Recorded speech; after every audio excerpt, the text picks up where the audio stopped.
Hey everyone, this is Alessandro Bruxel from Home Chef Seattle, and today I'm sharing with you the recipe for some plantain jerky. I hope you enjoy it. Let's get started. We'll be using 2 plantains. Plantains that have started to ripen work best, so choose the ones that have started to turn yellow. Cut the ends of the plantains, then run the knife down the center and remove the peel. Next, set a mandolin at 2.5 to 3 mm in thickness and carefully slice the plantains. Always be very careful when cutting with a mandolin.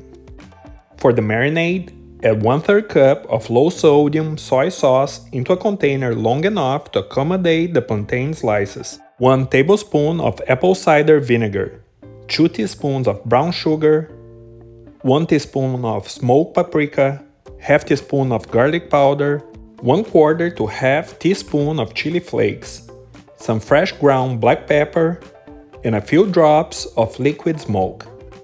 Mix it well to combine and then add the plantain slices. You can also use a large Ziploc bag to marinate the plantains. Cover the container with a lid or some plastic wrap and refrigerate overnight. Move the container around every once in a while to make sure the plantains are nicely coated with the marinade. Line a large baking tray with parchment paper. Then, remove the excess marinade from the plantain slices and arrange them on the baking tray.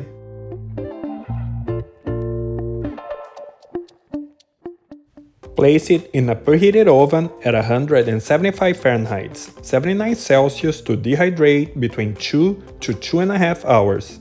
You can also use a dehydrator. After the first hour, flip the plantain slices for a more even drying.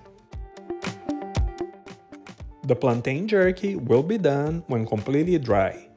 It took me 2 hours and 10 minutes in a conventional oven with the fan on. This plantain jerky is a tasty and healthy snack. I like to serve it with guacamole and also ceviche dishes, but it also makes for a beautiful and tasty garnish. I hope you have enjoyed the recipe. Please don't forget to like it, leave a comment, and subscribe to the channel for more recipes to come. Thank you for watching.